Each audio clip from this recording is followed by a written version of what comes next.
This video will make you feel the adrenaline rush, intense anxiety, intense fear, impaired concentration and hallucinations. Don't you remember? I asked myself in the broken mirror. I am in the bathroom, alone in a house. The former occupants have been consumed. The horde has moved on. My cheek is slashed open from a previous encounter. I can see my teeth and gums through the hole. I move my tongue over my teeth and touch the hanging skin. Worse and worse, I thought. Regardless, I considered myself lucky.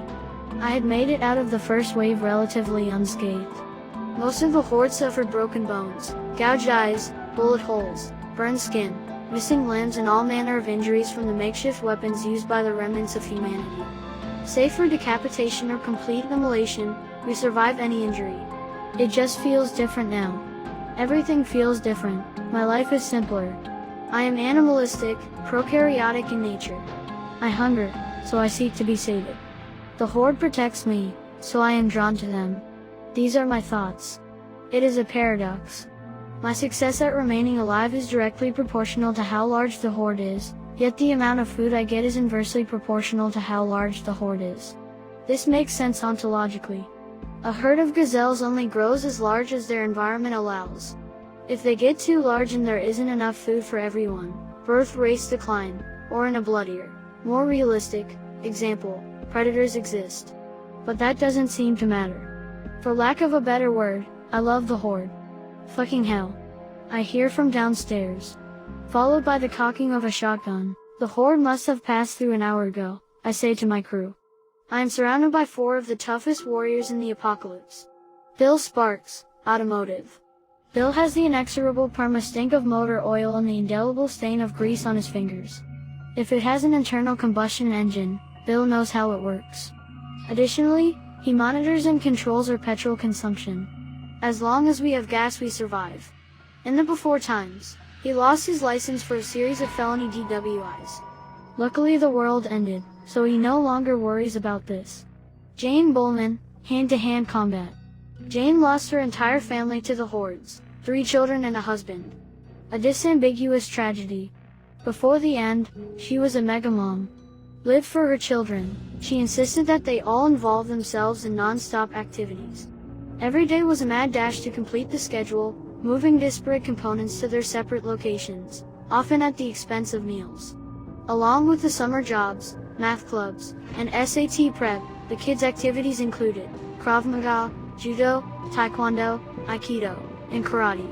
She took all of the adult classes parallel, but not with the kids. Doing so turned her body into a weapon. Timothy Condorosa, artillery. Pre-apocalypse, Jim owned and operated multiple gun ranges. He built an emergency bunker in his basement filled with more guns and ammunition than food and water. He had a feeling that survival depended more on killing rather than eating. He was not wrong. The 4th man had no name. We referred to him as the Shadow. He never spoke, but he was our communications expert. He managed to keep a line open with what was left of the government. Through the Shadow's work we knew where we were meant to be, and how we were to fight the zombie menace. Indispensable. What's that? Jane says as we circle back to back. Any new threat or information would have to break through our defensive posture. For the moment, we are safe. We hear a rattling in the bathroom. We break into an attack formation. Jane kicks open the door to the bathroom and we see a zombie standing idly in front of the mirror. I don't bother to say anything.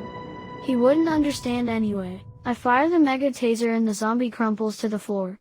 Based on his size, I anticipate that he will be immobile for 3 to 4 hours. We throw him in the ice cream truck with the 3 other zombies we picked up. I am sitting in the mobile lab. The hunters will be here in a few minutes. Hunters? Nothing could be further from the truth. They grab up the left behinds after the horde passes on. A single lone zombie-infected human, ZIH, is no more threatening than a dandelion. Still, they impress me. Even in the chaos and upheaval of the world ending, they seem to know themselves. They know their purpose. They feel it like I feel the temperature on my skin. They are a cohesive unit. When I watch them, it is like they are psychically connected. That is more than I can say for myself. My work with the zombies doesn't matter. I know how this ends. I'm not being dramatic or nihilistic. From the party line to the hearts and minds, From the top scientist to the conspiracy theorist, we know there is no way to stop this. The infection has spread too far and for too long.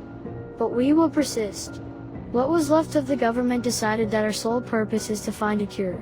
So our collective resources, people, minds, money, power, military, are now put to capturing and studying disease. And I am at the epicenter of it. Even if we impossibly found a cure in time, we also need to find out how to administer it. Usually not a problem, but when you are literally outnumbered 99-1, and your patient wants to kill and eat you, it is a challenge. I propose that since the zombies only eat human flesh, and they die when they don't eat, we could hide and wait out the apocalypse. Eventually they would starve. But that was soundly rejected by... Hey Doc. Captain Steve Smith interrupts my train of thought. We got something for ya. He shouts from outside the bus. He thinks that I like it when I get a new crop of subjects. I don't. I do hate them, but not like the hunters do. If they reacted at all, I imagine that I could feel some masochistic pleasure at their suffering. But working with them is more like working with plants than with animals. I find it interesting. Ever since I was a kid, I was compelled by new knowledge. I am fascinated by what I am learning about them, their physiology, psychology, for lack of a better word, social structure, history, et al. But it kills me knowing that it's all for nothing. There are only 75 million unturned left in the world. Recent studies showed that a Z will die in 3 to 5 days without eating. That geeky fuck thinks he can cure these assholes. If there were any way for them not to be zombies, they would have figured it out by now. Yeah, best we can do is figure out better ways to kill them. Every single one, fuck him. I am no longer in the darkness. I haven't slept since I turned. I am in a constant state of restless seeking. The imperative is to remain alive. I am pressed against 3 others. The tallest of us has half of his face left. The wound smells fresh, like burned skin, like he was shot recently. Horde. His mouth tries to say but his jaw is broken and his tongue is loosely hanging by a thread of tissue. He's right. The smallest of us, a girl child, emerges from the dark next. Hunger, she says. She hasn't fed in a while. I hear noise outside of the truck. Horde. I say, then pointedly shut my eyes tight attempting to indicate my plan to the girl. She nods in understanding. She forcefully shuts her eyes and pantomimes unconsciousness. I open the ice cream truck to see the undead fuckers limply folded into each other. A pile of alive yet immobile flesh. A mass of cells organized to be a consumption machine. They did nothing but move and eat. A waste of life for sure. I push aside the girl to grab the one I truly despised. First on the chopping block. Most zombies that we pick up are trapped or wounded to the point where they can't move. Otherwise they'd still be with the horde. This idiot was just standing there, staring at himself in the mirror. His body is thin and obviously weak. He has delicate, feminine fingers and paint splattered on his clothes. My best guess is that he was an artist. So that means he was just as useless before the apocalypse as he is now. I assume what he was like in the before times, liberal, woke, overeducated. Doing nothing. Painting shit like a 4-year-old and calling it art. Not contributing to society in any way at all. I am glad he is a zombie.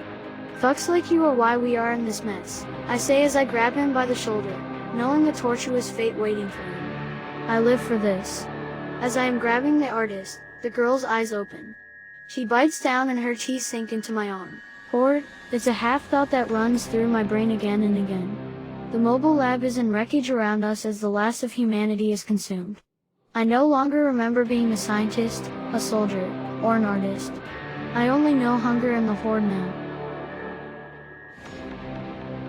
Thank you for listening and don't make yourself a coward.